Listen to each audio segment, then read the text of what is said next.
Hello all, good evening, नमस्कार, आदाब, सत श्री अकाल, की हालचाल? क्या मोना छो सवाई। खम्बागणी। वेलकम टू ऋतिकीज गॉडकास्ट, जहाँ पे हम बात करते हैं उन मुद्दों पे जो इम्पोर्टेंट भी हैं और जिनको इग्नोर नहीं किया जा सकता। उससे पहले हमारा इंट्रोडक्शन। मैं हूँ रिंकी घोष और मैं हूँ कृति सिंह और हम हैं आपके होस्ट हैं दोस्त। तो रिंकी, आज हम किस इम्पोर्टेंट टॉपिक पे बात कर रहे हैं? राइट, आज हम कृति के ऐसे इशू पे बात करेंगे जो हमारी सेक्रेट बिलीफ है, बट उस बिलीफ से हमारे मदर नेचर को क्या प्रॉब्लम हो रही है और कैसे वाटर पॉल्यूशन कॉज हो रहा है। बिल्कुल, मतलब इंडिया एक ऐसी कंट्री है जहाँ पे हम नदियों को गंगा माँ, यमुना माँ और कावेरी माँ, हम माँ की तरह हम उनको मानते हैं, रिस्पेक्ट देते हैं, but at the same time हम उन्हें पॉल्यूट भी कर रहे हैं। एग्जैक्टली कृति, हम अपने सेक्रेट बिलीफ या फिर बोल सकते हैं स्पिरिचुअल बिलीफ से हम उन्हीं नदियों को, झीलों को पूजते हैं जिसको जैसे कृति ने बोला माँ वर्ड से डिनोट करते, अनइंटेंशनली हम उनको खराब भी कर रहे हैं, पॉल्यूटेड भी कर रहे हैं। कैसे? जो हम पहले के टाइम पे बायोडिग्रेडेबल चीजें होती है वो हम कहते हैं फूल हो गए, राइट, ये नेचर की चीजें बनी हुई है, नेचर में चली जाती है, बट उसके साथ साथ अब हम प्लास्टिक बहुत बहाने लग गए हैं। मतलब हम नदियों में नहा रहे हैं, अपने आप में वो तन की तो शुद्धिकरण कर रहे हैं, बट अनफॉर्चुनेटली हम वहीं पर वाटर बॉडीज को हार्म कर रहे हैं अनइंटेंशनली। करेक्ट, वो गाना नहीं है, राम तेरी गंगा मैली हो गई, पापियों के पाप धोते धोते। राइट, अब कहीं ना कहीं देखो ये एक फैक्ट बन चुका है, पहले तो सिर्फ एक गाना हुआ करता था, क्योंकि अब एक्चुअली में हमारी जो सेक्रेड नदियां हैं अब ये हो चुकी हैं पॉल्यूटेड और बहुत ज्यादा पॉल्यूटेड। सो कृति अगर बात करें एक रिपोर्ट के हिसाब से, उसमें ये पाया गया है यमुना नदी जी और गंगा जी ऑलरेडी बहुत ज्यादा पॉल्यूटेड हो चुकी है। और अगर हम बात करें बेंगलोर पे, जहाँ पे ऑलमोस्ट 17 रिवर्स है, वो ऑलरेडी और ज्यादा पॉल्यूटेड हो चुकी है। लेकिन आई गेस कर्नाटका अब शायद इस बात को अब समझ चुका है कि भाई अब पॉल्यूशन बढ़ता जा रहा है नदियों में, और इससे पहले कि वो बिल्कुल ऐसा हो जाए लेवल पे हो, हाँ, कि हम बिल्कुल उसको संभाल ही ना पाए, तो उन्होंने एक बहुत बड़ा भी कदम उठा लिया है। हाँ, जैसे कृति ने बोला, वैसे ही हमने एक शॉर्ट भी बनाई थी, हमें बताया था कि कर्नाटक गवर्नमेंट ने ये डिसाइड किया है जितनी भी रिवर्स है स्पेसिफिक पिलग्रिमेज साइट्स पे, वहां पे कोई भी सोप शैम्पूज नहीं बिकेंगे 500 मीटर के एरिया में। या किसी ऐसी पिलग्रिमेज जगह पे अगर जा रहे हो तो वहां पर लोग पता नहीं क्या ही मेंटालिटी लेके जा रहे हैं कि वहीं पे नहा रहे हैं, कपड़े धो रहे हैं, शैम्पूज वहीं शैम्पू कर ले रहे हैं, और फिर उसके बाद उनके जो सैशेस वगैरह है, कवर वगैरह, वो वहीं फेंक देते हैं। पहले की बात और थी, क्योंकि पहले अगर तुमने कभी नोटिस किया हो रिंकी, पहले के जो कवर्स आते थे वो थे कागज के, वो बायोडिग्रेडेबल थे ना कृति। आज के डेट में वो नॉन बायोडिग्रेडेबल हो गए हैं, और उसी की वजह से ऑब्वियसली पॉल्यूशन बढ़ रहा है। ऑब्वियसली बात है, जब वो मतलब नेचर से आई चीजें होती एक अलग बात होती है। मैंने बोला कि फूल वगैरह हो गए, फूल पत्ते, वो नेचर में आए, नेचर में डिसॉल्व हो जाते, बट अभी नहीं हो सकते ना। प्लास्टिक कहाँ से प्लास्टिक होने कितने करोड़ों साल लगते हैं। बिल्कुल, देखो सही बात है, अगर हम शैशे वगैरह फेंक रहे हैं तो कहीं ना कहीं ऐसा नहीं है कि सिर्फ वहाँ पे एक्वेटिक लाइफ्स को ही प्रॉब्लम हो रही है, हमारी नदियां ही पॉल्यूटेड नहीं, वो वहाँ के आसपास रहने वाले लोगों को भी प्रॉब्लम हो रही है। वहाँ का पानी पीने लायक नहीं रहता। अभी आप दिल्ली की यमुना जी देख लीजिए, कितना काला पानी हो चुका है।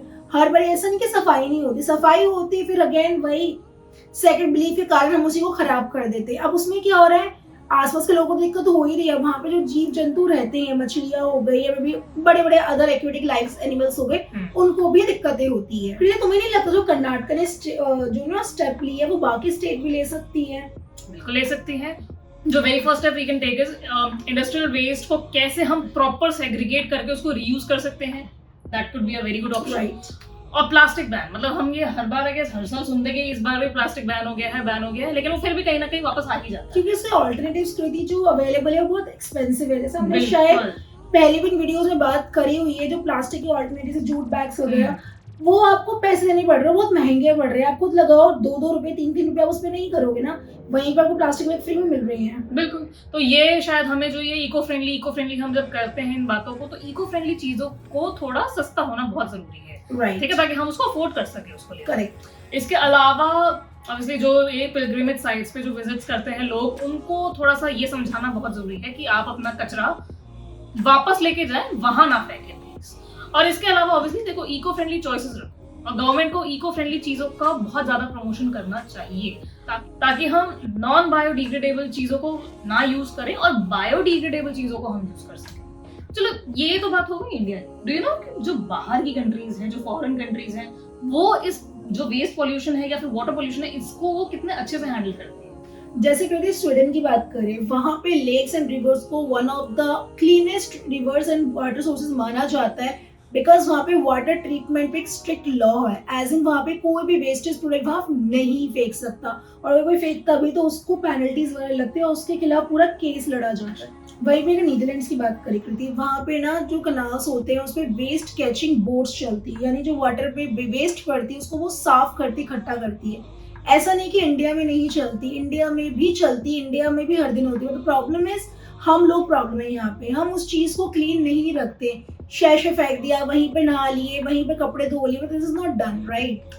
वहीं पे बात करी थी हम जापान की। जापान में क्या है, जितने भी पिलग्रिमेज साइट्स होते हैं वहाँ पे वेस्ट कंट्रोलिंग के लिए वहाँ पे बीन्स लगे हुए हैं, and the best part is Kriti, वहाँ के जो सिटीजन्स है वो इतने रिस्पॉन्सिबल है कि वो वेस्ट मटेरियल को वहीं पे फेंकते हैं, तो डस्टबिन लगा डस्टबिन में फेंकते हैं, अनलाइक अस कि डस्टबिन लगा डस्टबिन के बाहर या डस्टबिन के साथ में फेंक रहे हो, अगर तो डस्टबिन भी नहीं देख रहे हैं। एग्जैक्टली, बराबर में डस्टबिन होगा हम यूं ही फेंक देते हैं। वही बात है ना, साइड में फेंक दिया, मतलब उसके पास भी नहीं फेंक रहे, हम साइड में, बिल्कुल साइड में फेंक देंगे, मतलब कोई मतलब नहीं है, डस्टबिन लगा है डस्टबिन का यूज करे, कोई मतलब नहीं।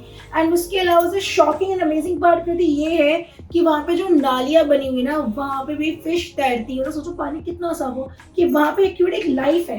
बिल्कुल, मतलब जिन नालियों में हम गंदगी देखते हैं यहाँ पे उनकी नाली इतनी साफ है कि वहाँ पे आप मछलियाँ देख सकते हो। वाओ यार, that's an achievement. Of course, kudos to them. But पता है क्या, इन सब जितने भी तुमने बताया दूसरी कंट्रीज के जो एग्जांपल ने, अभी एग्जांपल सुने हैं, उनमें कुछ ऐसा नहीं कि वो बहुत कुछ यूनिक कर रहे हैं, वो हम भी कर रहे हैं फॉलो, पर ये है कि थोड़ा और एक्सटेंसिव और थोड़ा एग्रेसिव वे में अगर हम करें तो शायद चीजें और बेटर हो सकती हैं। और प्रॉब्लम ये नहीं है कि हम स्पिरिचुअल हैं, ऑब्वियसली हम हैं और हम इस बात बहुत गर्व भी करते हैं, right. लेकिन स्पिरिचुअलिटी का एक मतलब ये भी है कि आप अपने नेचर की, अपने प्योर रिसोर्सेज की रिस्पेक्ट करो, उनको वेस्ट ना करो। एग्जैक्टली, जब हम नेचर को मदर नेचर बोलते हैं, यू नो माँ, आई थिंक माँ वर्ड ही अपने में काफी एक रहती है। जहाँ पे हम गंगा माँ बोलते हैं, यमुना मैया बोलते हैं, तो अगर आप माँ बोल रहे हो ना नेचर को, तो प्लीज एज अ माँ उसको रिस्पेक्ट करो। क्या हम घर पे भी ऐसी गंदगी रखते हैं कृति, कहीं भी चलो जहाँ खाया वहीं कचरा फेंक दिया, नहीं राइट। तो अगर अपने नेचर को माता बोल रहे हो तो प्लीज रिस्पेक्ट दैट, अपने नेचर की रिस्पेक्ट करो, बिकॉज आज जब रिस्पेक्ट करोगे शायद वही रिस्पेक्ट इन रिटर्न मिलेगी। बिल्कुल, और मोस्ट इम्पोर्टेंटली ये सिर्फ हमने घर की ही क्यों बात करें, भाई हमारी पूरी कंट्री हमारा घर ही है, देखा जाए तो बात है, हम वहाँ पे रह रहे हैं, खा रहे हैं, कंट्री को सर्व कर रहे हैं, तो बिल्कुल उसको सेफ, हम अगर वो कंट्री हमें सेफ रख रही है तो हम इतना तो कर सकते हैं, उनको साफ रख सकें, राइट। तो दोस्तों आज का सबसे स्ट्रॉन्ग मैसेज जो आप टेक अवे लेके जाओ, पूजा करो, श्रद्धा करो, सब कुछ जरूरी है जिंदगी में, and we are really proud on everything right.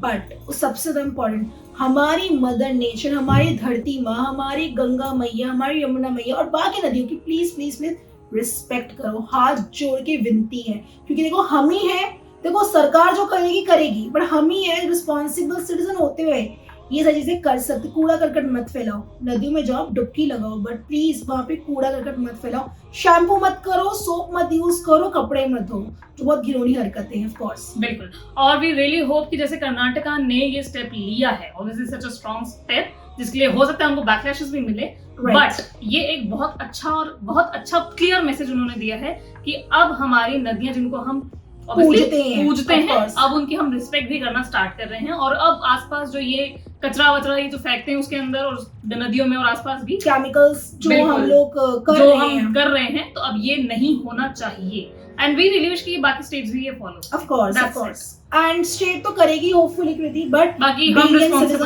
Responsible, जैसे जापान में जब वो लोग रिस्पॉन्सिबल होते तो हम क्यों नहीं हो सकते? बिल्कुल हो सकते हैं। तो आई गेस आज के लिए इतना काफी है। बिल्कुल, तो अब हम उनसे मिलेंगे अपने नेक्स्ट एपिसोड में, और हमारे प्रीवियस एपिसोड के लिए जिसने भी हमें अप्रिशिएट किया उनको thank you so much. And अगर किसी को हमारी बात का किसी बात को जरा से बुरा लगा तो उसके लिए वी आर रियली सॉरी।